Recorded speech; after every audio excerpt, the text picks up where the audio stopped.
El texto que acabamos de escuchar con esta lectura de la Biblia es un texto de los más conocidos de la Biblia, yo diría, ¿no? Incluso muchas personas que no han leído nunca la Biblia conocen esta historia de la vida de Jesús. Pero también hemos de reconocer que a veces, porque nos resulta muy familiar y muy conocido, pues podemos desconectar, ¿no? Podemos pensar, bueno, yo este texto lo he leído muchísimas veces, he escuchado conferencias sobre él y predicaciones y por lo tanto, sin darnos cuenta, estamos desconectando, dejamos de prestar la atención que la palabra de Dios siempre merece que le demos. Porque ese texto contiene unas preciosas enseñanzas para nosotros, sin duda alguna, tremendamente actuales. Es un texto cuestionado.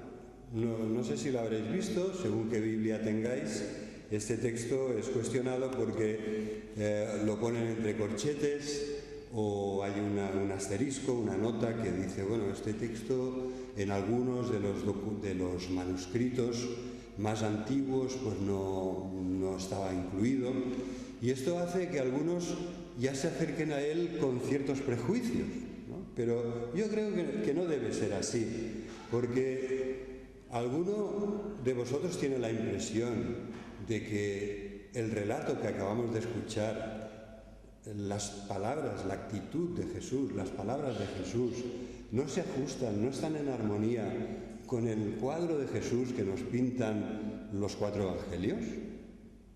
Yo no tengo ninguna duda de que realmente de la forma que Jesús se comporta, habla, enseña, reacciona, es algo que está en perfecta armonía con la Biblia, por el hecho de que algunos manuscritos, ya sabéis que la Biblia, a diferencia de otros documentos antiguos, la Biblia está muy bien atestiguada textualmente, es decir, hay muchísimos más documentos antiguos que empiezan en el segundo siglo, en cuanto al Nuevo Testamento, en cuanto a la vida de Jesús, porque el Antiguo Testamento está atestiguado por los hallazgos arqueológicos de la cueva de Qumran, por ejemplo, ¿no? Que son pergaminos de piel con el Antiguo Testamento metidos en vasijas que se han conservado milagrosamente por el ambiente ultra seco de la zona alrededor del Mar Muerto, ¿no? Que es una zona muy seca, con apenas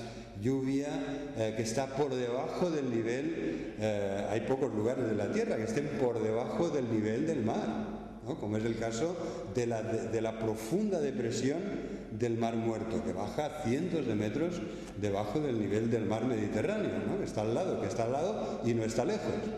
Pues como os decía, en cuanto al Nuevo Testamento, los manuscritos empiezan el segundo siglo, el tercer siglo. Del cuarto siglo hay muchísimos códices, pergaminos, papiros, ¿no? Que conservan el texto bíblico, el texto de los evangelios y de las cartas de los apóstoles a las diferentes iglesias. Entonces, es verdad que este pasaje en algunos de ellos no está, pero en muchos otros sí. Y a diferencia, por ejemplo, de la Odisea de Homero, ¿no? Que cuenta con muy pocos documentos antiguos que contengan este escrito literario, que en principio nadie cuestiona que sea de Homero, ¿verdad? Nadie lo cuestiona, o los que lo cuestionan pues tienen que demostrarlo analizando estos documentos antiguos.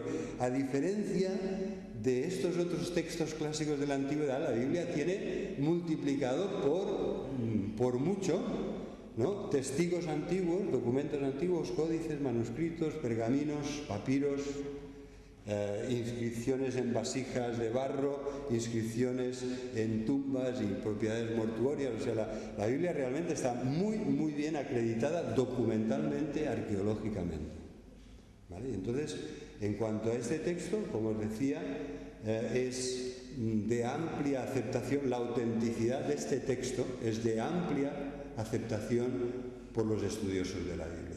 Es verdad que no aparecen algunos, pero eso no tiene que ponerlo bajo la guillotina y, como quisieran algunos, cortarlo y echarlo de la Biblia, ¿no? Ni mucho menos. Bueno, dicho esto, esta introducción al problema textual de Juan 8, del 1 al 11, Me gustaría que hoy reflexionemos en las grandes verdades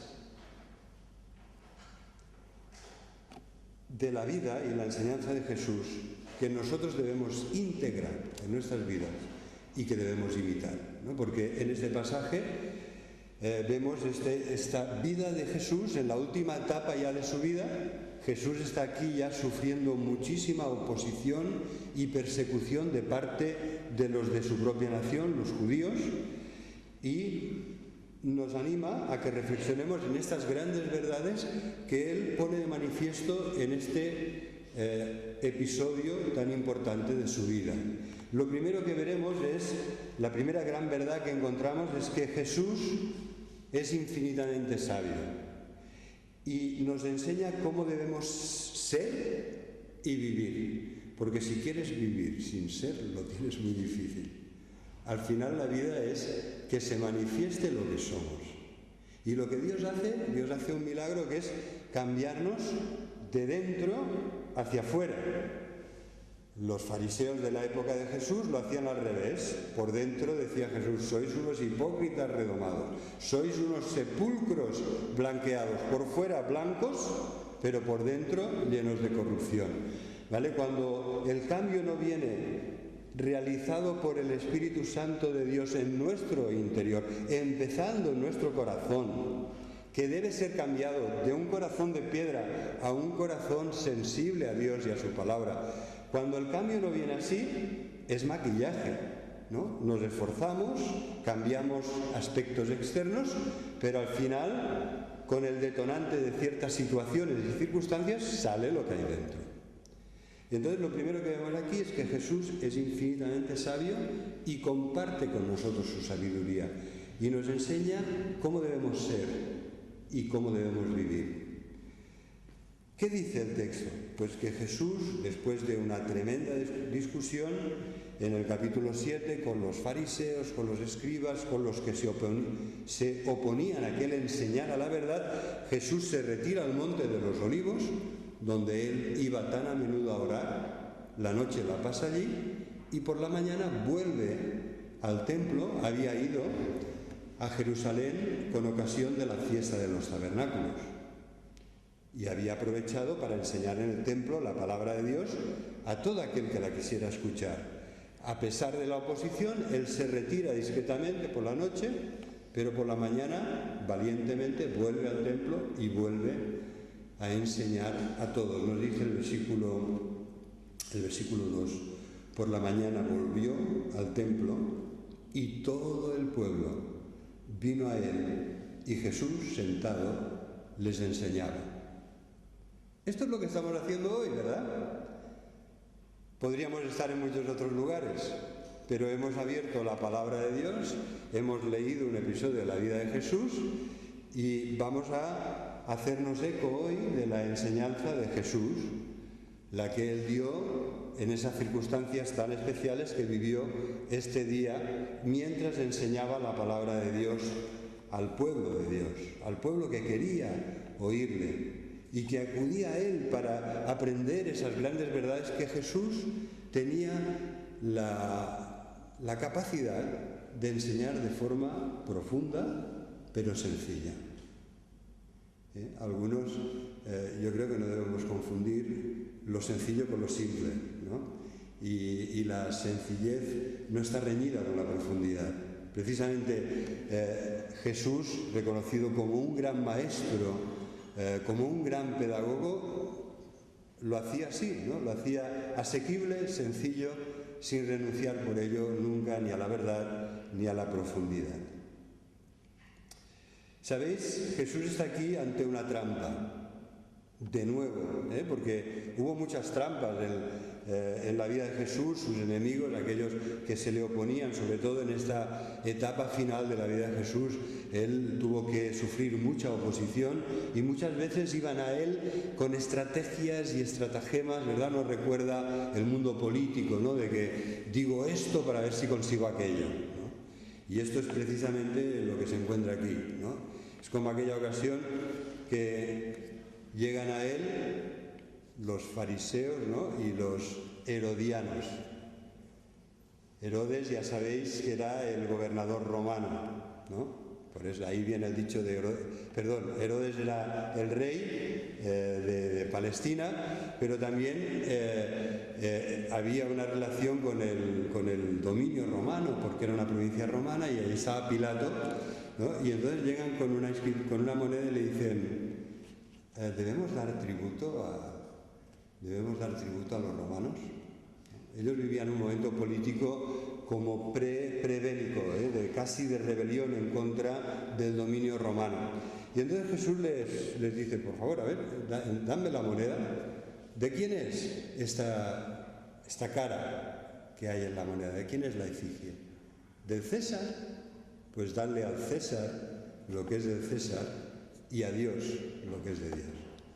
¿Verdad? Vemos una infinita sabiduría en esta respuesta, porque les dice lo que hay, les dice lo que deben hacer, pero no cae en la trampa de la que parecía imposible que pudiera esquivarla, ¿no? Porque ahí estaban los dos bandos, los de los romanos y los de contra los romanos, ¿no? Los que no querían pagar tributos a los romanos. Y en esta ocasión, pues es lo mismo. ¿Dónde está la trampa? Pues el versículo 6 nos lo dice. Esto lo decían tentándole para poder acusarle. ¿De qué le querían acusar a Jesús? Cuando le traen una mujer y le dicen, mira, la ley lo que dice es que los adúlteros sean lapidados. ¿Dónde está el problema? Bueno, pues el problema es que nadie podía, en la provincia romana de Judea, nadie, si no era el gobernador romano, podía dictar una pena capital. Nadie podía condenar a muerte si no era el gobernador romano. ¿Cuál es el problema de los judíos cuando prenden a Jesús? Pues que tienen que convencer a Pilato para que él firme la sentencia de muerte. Y si no, no lo pueden matar. Y aquí esta es la misma situación. Ponen a Jesús en el conflicto de decir, a ver, una cosa es lo que dice la ley, pero aquí como estamos bajo los romanos, esto no se te ocurra decir que lo hagamos así, porque los romanos tienen esa prerrogativa.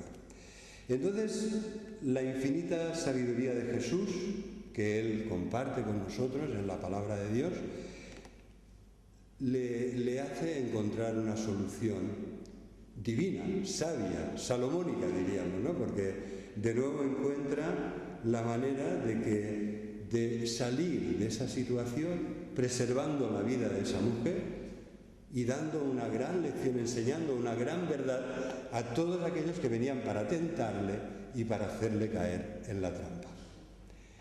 Entonces, ¿qué dice Jesús? ¿En dónde podemos ver esta infinita sabiduría de Dios reflejada en la vida de Jesús? Pues cuando le dijeron esto, ¿y tú qué dices? ¿No? ¿Y tú qué dices? En la ley Moisés mandó apedrear a los adúlteros. Ellos dicen a tales mujeres. Ya veréis que también es muy tendencioso lo que está pasando aquí. Pero cuando le dicen esto, le preguntan, bueno, ¿y tú qué dices? Y después insisten en ello, ¿no? Versículo 7. Y insistían en preguntarle. Y Jesús, como que no le daba, estaba escribiendo en el suelo. No sabemos lo que escribía. ¿Verdad? Jesús, no nos ha llegado nada de lo que escribió Jesús.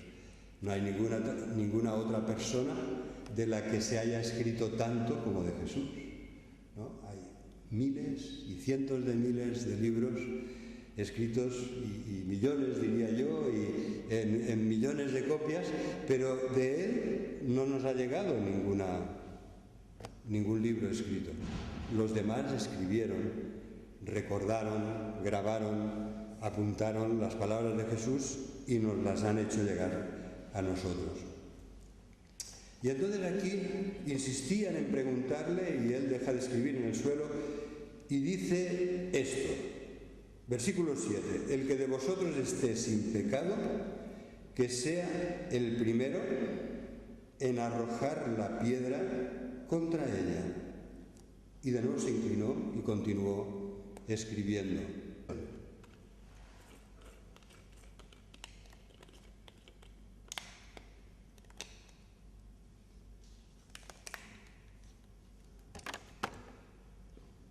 Vemos la infinita sabiduría de Jesús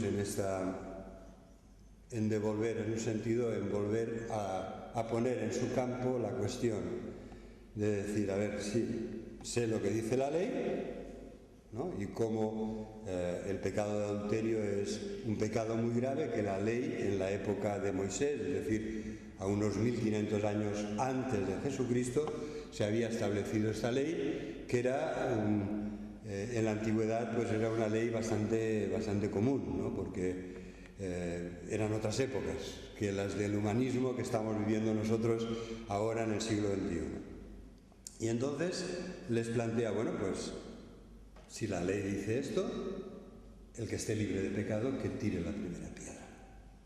¿Verdad? ¿Qué frase? ¿No? Seguro que la habéis oído un montón de veces. Y cuán certera es, cómo apunta realmente al corazón del ser humano. Qué bien nos iría si nunca fuéramos nosotros los que tiraran la piedra, ¿no? Porque en vez de mirar el pecado del otro al que le quieres tirar la piedra, lo que haces, lo que consiguió Jesús aquí, es que ellos miraran su propio pecado y no el de esa mujer que la traían allí como víctima de esa situación, ¿no? Como ¿dónde estaba el hombre? Es decir, esta es la pregunta, ¿no? Si la habían sorprendido adulterando, ¿dónde estaba el hombre? Porque ¿qué decía la ley? ¿Lo decía solo para la mujer? No. Lo decía para la mujer y para el hombre. Lo decía en primer lugar para el hombre que cometía el pecado de adulterio con la mujer. Entonces, qué gran sabiduría la del Señor. El que esté libre de pecado, que tire la primera piedra. Y sabéis, las sabias palabras de Jesús, que nosotros debemos grabar en nuestro corazón y repetir siempre que sea necesario, calaron hondo en el corazón de aquellas personas que ya tenían la piedra en la mano. Les tocó el corazón. Fue como un dardo de fuego a su conciencia. ¿Qué vas a hacer? Es posible que allí hubiera algún adúltero con la piedra en la mano. Iban a matar a aquella mujer por lo mismo que ellos habían hecho. ¿Vale? Este era, en un sentido, el planteamiento de Jesús, ¿no? De que el que esté libre de pecado, que tire la primera piedra. La obra del Espíritu Santo es como el viento, dice la palabra de Dios, Juan capítulo 3. Ahí está, es poderosa. La puedes notar porque es un viento de Dios que refresca, es un viento de Dios que mueve los corazones y las conciencias, pero no sabes ni dónde viene ni dónde va. No puedes controlar el viento. El viento, los seres humanos lo aprovechamos, ¿verdad? Ahora con la energía eólica que produce electricidad, aprovechamos la fuerza del viento, los antiguos molinos que molían, ¿no? Que molían el grano con la fuerza eólica, pero el viento no lo podemos controlar. Que yo sepa, no hay cañones de viento, ¿no? Hay cañones de nieve en las pistas de esquí, pero no hay cañones de viento. ¿Por qué? Porque es un símbolo de la presencia y de la obra de Dios. Dios es este viento suave que refresca nuestro corazón, pero también puede ser ese fuerte, poderoso viento que sopló el día de Pentecostés y que en un estruendo llenó el lugar donde estaban orando a Dios como símbolo de que descendía sobre ellos el Espíritu Santo. Y entonces Jesús consiguió con estas palabras, con la obra del Espíritu, despertó su conciencia y nadie se atrevió a acabar de tirar esa piedra que ya tenían preparada. Lo que hace Jesús es provocar realmente un momento en el que ellos se den cuenta de lo más importante, que es la necesidad de su propio pecado. Y también la necesidad que tienen del perdón de Dios y de ser perdonados, pero también de perdonar a otros de la misma manera que Dios les ha perdonado a ellos. Jesús nos dice la palabra de Dios en 1 Corintios, capítulo 1, que nos ha sido hecho por Dios sabiduría. Jesús encarna la sabiduría de Dios. En el libro de Proverbios, los capítulos 8 y 9, nos hablan de una personificación, de una figura literaria que personifica la sabiduría de Dios. Jesús es esta sabiduría personificada. Jesús nos dice en su palabra, si leéis Colosenses capítulo 1 y 2, veréis que en Él se manifiesta como en ningún otro la sabiduría y el poder de Dios, porque Él es la imagen visible del Dios invisible. Y Jesús nos da los tesoros de la sabiduría, los encontramos en Él, nos dice Colosenses 2. ¿Verdad? Todos los tesoros de la sabiduría, lo que tiene que ver con nuestra salvación, no estamos hablando de conocimientos científicos o médicos o de algún otro tipo de filosofía humana. La sabiduría que tiene que ver con la salvación y con la santificación está en Jesús. En Él la encontramos toda y en Él están todos los tesoros de esta bendita sabiduría de Dios. Y además la palabra de Dios nos dice que si tenemos necesidad de sabiduría, que se la pidamos a Dios. Santiago 1:5. ¿Alguien tiene necesidad de sabiduría? Pídala a Dios, porque Él da a todos abundantemente y sin reproche. Y que la pida con fe, porque le será dada, ¿verdad? Que sea con fe, porque si no tienes fe, dices, somos como las olas, vamos de aquí para allá, adelante, atrás, y parece que no se realiza lo que Dios quiere en nuestra vida. Pero, hermanos, mi pregunta es, ¿no necesitamos día a día mucha sabiduría de Dios para lo que tiene que ver con nuestra salvación, con nuestra santificación, con la de nuestra familia, con la de nuestros hermanos y hermanas de la Iglesia? Claro que sí, necesitamos esta sabiduría que Dios nos promete y permitidme que os diga, si no la tenemos es porque no la pedimos, porque lo que Dios promete que te va a dar, si tú o yo o cualquiera de nosotros se lo pide con fe, Dios no miente nunca, lo que promete lo cumple, lo que te ofrece te lo da. Porque Dios no solo te da lo que te ofrece, sino que te da también lo que te pide, ¿verdad? Cuando Él nos pide, amad a los demás. Señor, pero es que yo no tengo tanto amor. Mi corazón es así de pequeño y necesito un corazón así de grande para amar a todas las personas que tú pones en mi vida. Pues el Señor te da un corazón así de grande y te lo llena de su amor para que puedas amar a los que Él te pide que ames.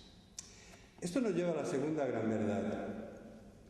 Jesús tiene toda la autoridad como legislador. Él hace referencia aquí, hacen referencia en la ley, ¿verdad? Moisés, el gran mediador entre Dios y su pueblo, él recibió la ley de parte de Dios. Es curioso que aquí Jesús, el gran legislador, esté escribiendo, ¿no? Sin parar esté escribiendo. ¿Verdad? Es todo un símbolo esto, porque ¿con qué fue escrita la ley de Dios? ¿Cómo estaban escritas las tablas de piedra de la ley de Dios? Nos dice la palabra que fue con el dedo de Dios, con un lenguaje antropomórfico, ¿no? Nos dice que esas tablas de piedra fueron pirografiadas, en este sentido, con el dedo de Dios que escribió la ley allí. Y aquí vemos a Jesús que está constantemente escribiendo en el suelo. Nos recuerda el dedo de Dios que escribió las tablas de la ley. ¿Y por qué digo que Jesús tiene toda la autoridad para legislar? Jesús, cuando empezó su ministerio en el Sermón de la Montaña, dijo, mirad, yo no he venido a anular la ley, sino a cumplirla. ¿Verdad? Lo dejó muy claro. Yo no estoy en contra de la antigua ley de Dios dada hace 1500 años. No he venido a anularla, sino a cumplirla. Y Él cumplió toda la ley, hasta los más pequeños detalles. Todas las profecías se cumplieron en Jesús, que a la vez es el sí y amén a todas las promesas de Dios para nosotros. Entonces aquí vamos a leer en el Antiguo Testamento y veréis por qué os digo que Jesús aquí se nos manifiesta como el gran legislador. Levítico capítulo 20, versículo 10. ¿Alguien puede leerlo, por favor? Es la ley, un resumen de la ley a la que hace referencia. Perdónate, hoy esta botella, o yo estoy muy torpe, o este tapón no. no funciona bien del todo. Si un hombre cometiera adulterio con la mujer de su prójimo, el adúltero y la adúltera indefectiblemente serán muertos, morirán. Es la aplicación de la pena de muerte a un pecado que destrozaba, y yo digo sigue destrozando, la sociedad del pueblo de Dios en aquella época. Y precisamente como era algo tan dañino, tan destructivo, la ley de Dios lo sancionaba de una forma, más grave e imposible, con la pena de muerte. Entonces Jesús, que no ha venido a anular la ley sino a cumplirla, y que va a llevar el pecado de todos los adúlteros y de todas las adúlteras, lo va a llevar sobre sí mismo, sobre su cuerpo en la cruz del Calvario, para morir por ellos y que puedan tener el perdón y la salvación. Jesús dice aquí, yo creo que está diciendo, a partir de ahora no será así. Él no pide que se aplique estrictamente lo que dice la ley de Dios a este caso de adulterio. Y vuelve a preguntar, ¿y dónde estaba el hombre? Si esta mujer fue sorprendida adulterando, ¿dónde estaba el hombre? ¿Por qué la trajeron solo a ella? ¿Verdad? Era una trampa, realmente, ¿no? Era una trampa y era una sociedad tremendamente patriarcal y machista, ¿no? Y aquí vemos una vez más un signo de ello. La traen a ella, pero no lo traen a él.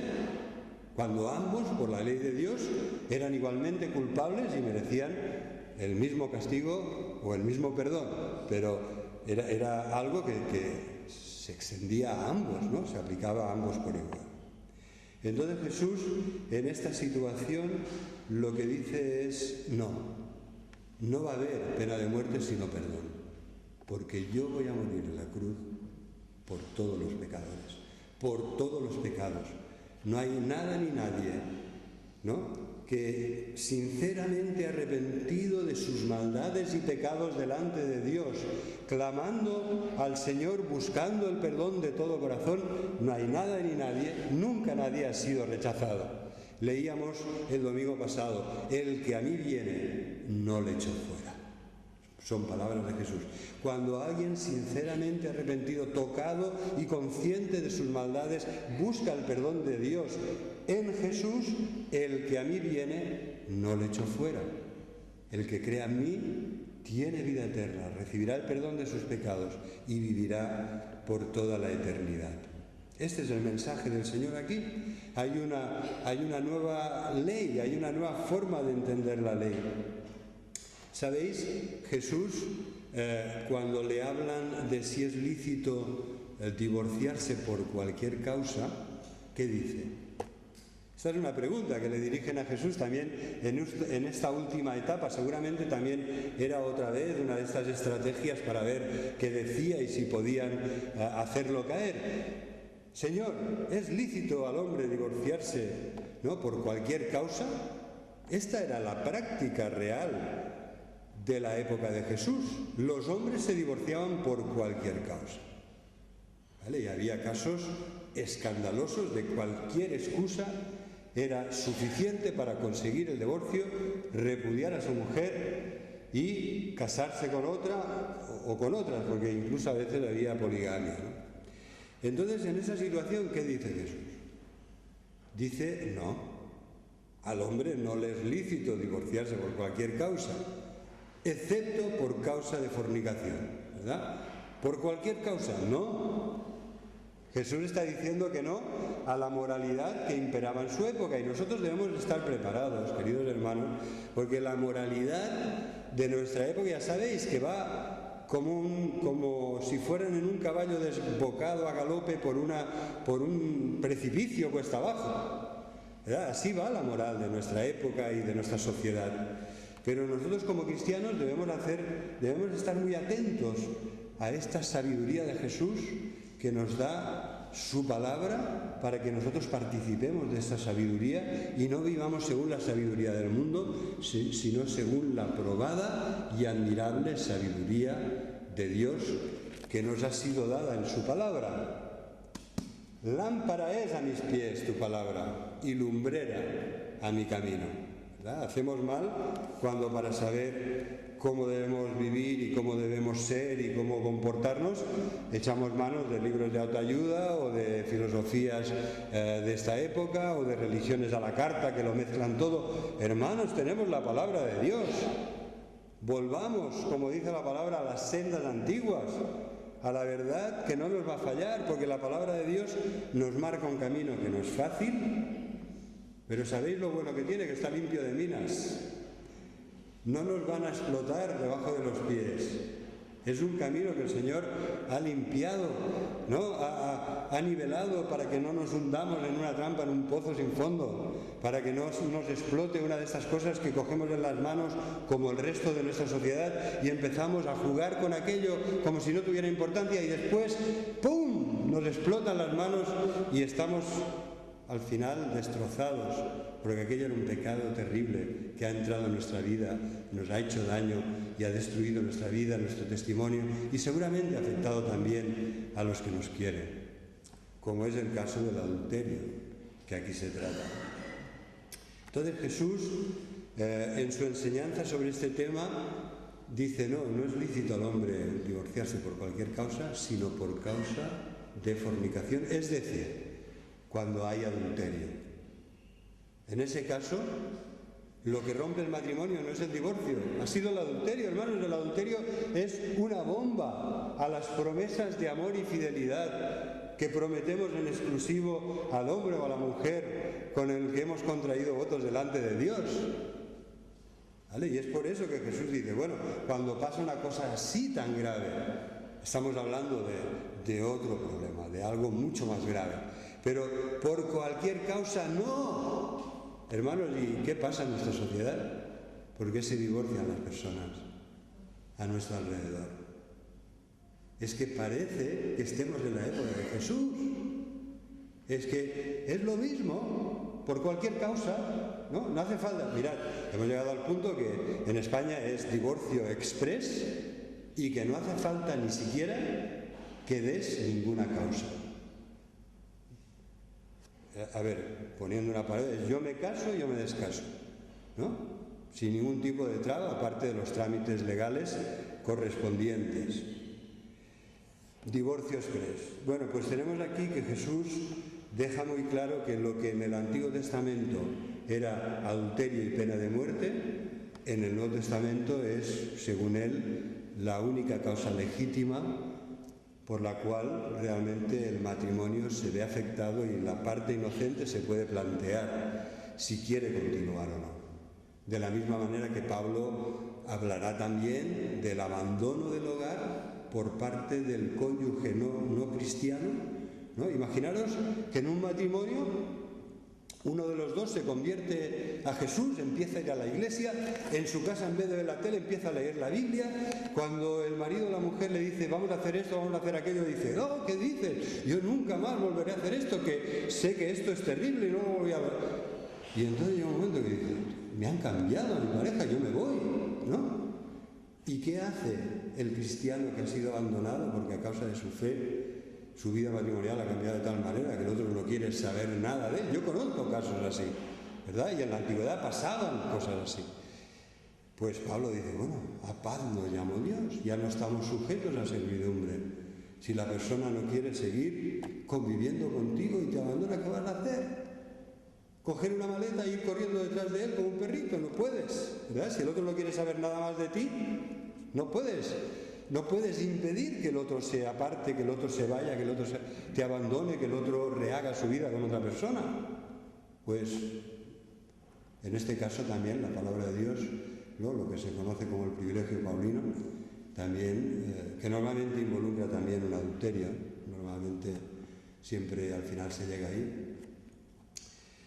Vemos pues a Jesús que ejerce su autoridad como legislador cuando cambia la pena de muerte y replantea todo lo que el Antiguo Testamento enseña sobre el divorcio y sobre todo los malos entendidos que en su época proliferaban y que habían llevado a los hombres a divorciarse por cualquier causa. Entonces esto nos lleva a la tercera gran verdad que vamos a comentar, que aparece aquí en la vida de Jesús, que es la gracia y la santidad de Jesús. Acusados por su conciencia, salían uno a uno por uno. Los mayores primero, ¿no? El Espíritu Santo hizo que las personas con más experiencia de la vida se dieran cuenta de lo injustos que estaban siendo con aquella mujer a la que habían llevado allí como una trampa y a la que se planteaban lapidar, matar a pedradas. Y entonces uno a uno se fueron, empezando por los más viejos hasta los más jóvenes, y al final ahí estaban la mujer y Jesús. Se quedaron solos los dos. Y Jesús le dijo: mujer, ¿dónde están los que te acusaban? ¿Ninguno te condenó?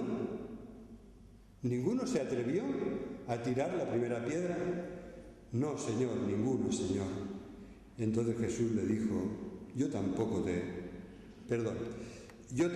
condeno. Vete y no peques más. ¿Verdad? Vemos un Jesús lleno de amor, de misericordia, de gracia.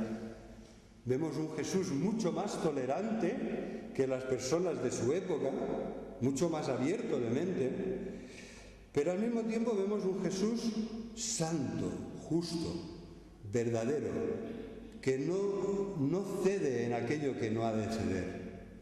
Vete, pero no peques más.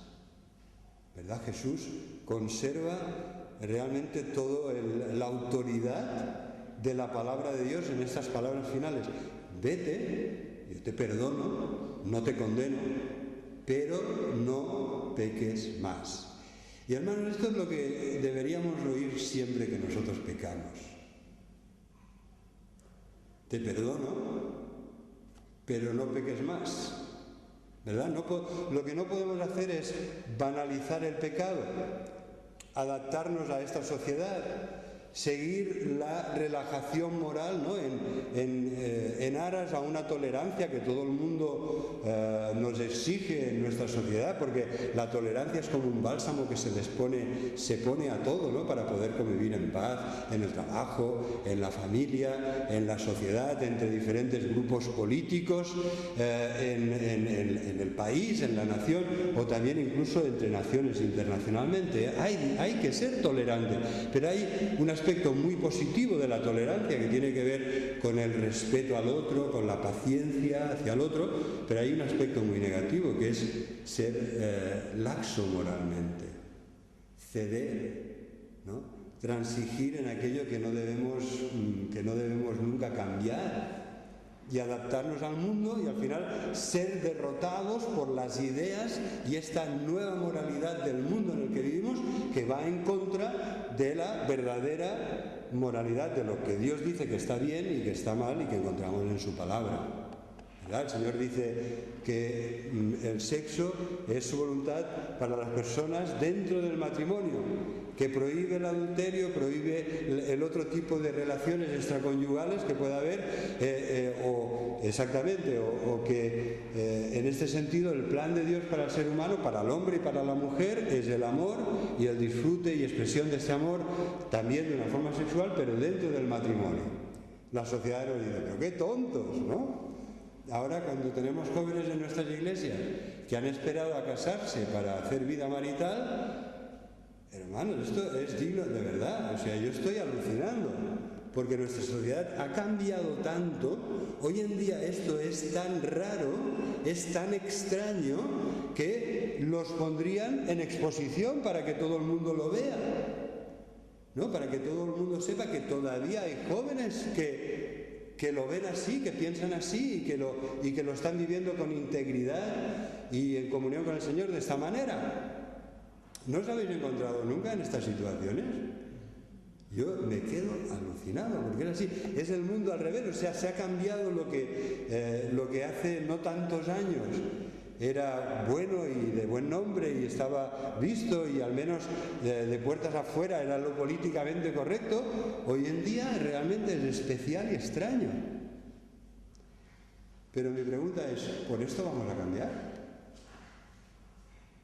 ¿Vamos a hacer que la palabra de Dios diga lo que no dice? ¿Vamos a cerrar los ojos para no ver lo que dice la palabra de Dios cuando nos habla de estos temas y nos dice que el plan de Dios es el amor y el disfrute y el sexo, pero dentro del matrimonio? No podemos cambiarlo. Jesús, el gran legislador, aquí nos dice, no debemos cambiar, vete, pero no peques más. ¿Verdad? Nosotros no somos quien para cambiar nada, debemos ajustar nuestras vidas a lo que enseña la sabia y poderosa palabra de Dios. Y esto es lo que vemos aquí. Vemos en esta actitud de Jesús, vemos que Dios ama con todo su corazón, hasta el punto de dar a su Hijo amado. Dios ama a los pecadores, pero aborrece el pecado. Y esto no puede cambiar, ni esto va a cambiar. Dios ama a todos los pecadores. Dios quiere la salvación de todos los pecadores. Dios ofrece en Jesús el perdón a todos los pecadores. Pero vete y no peques más. O sea, la santidad de Dios no podemos jugar con esto. Porque sin la santidad nadie verá al Señor. Esto no puede ser cambiado. En este púlpito, que el Señor nos guarde de cambiar la palabra de Dios para adaptarla a los tiempos que vivimos.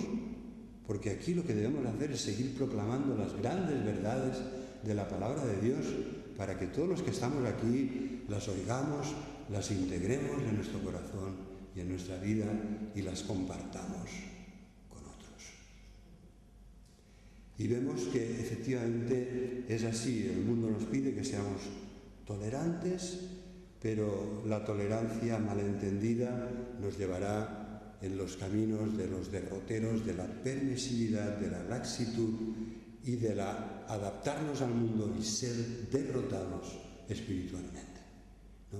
Cuando nos planteamos que hay iglesias que han cedido hasta el punto de plantearse oficiar matrimonios homosexuales, estamos hablando de estas cosas. No podemos cambiar lo que dice la palabra de Dios. Dios creó al hombre y a la mujer, los bendijo y les dijo, creced y multiplicaos, ¿verdad? Y dejará el hombre a su padre y a su madre, se unirá a su mujer y serán una sola carne. Y esto habla de la expresión sublime y suprema del amor expresada en la relación de amor y sexual de un hombre y de una mujer que se aman, en el marco del matrimonio querido por Dios. Así que el Señor nos ayude, queridos hermanos. A modo de conclusión, yo quisiera deciros que hemos de ser tolerantes y comprensivos, por supuesto que sí, sin traicionar nunca la palabra de Dios, porque Dios nos la da para que seamos sabios con sabiduría de Dios, para que imitemos la admirable sabiduría que Jesús demostró en su vida. Que hemos de ser personas abiertas, como lo fue Jesús, como lo demostró en este episodio de su vida. Hemos de hacernos a todos de todo con tal de ganar para Cristo a aquellos que Él pone en nuestro camino.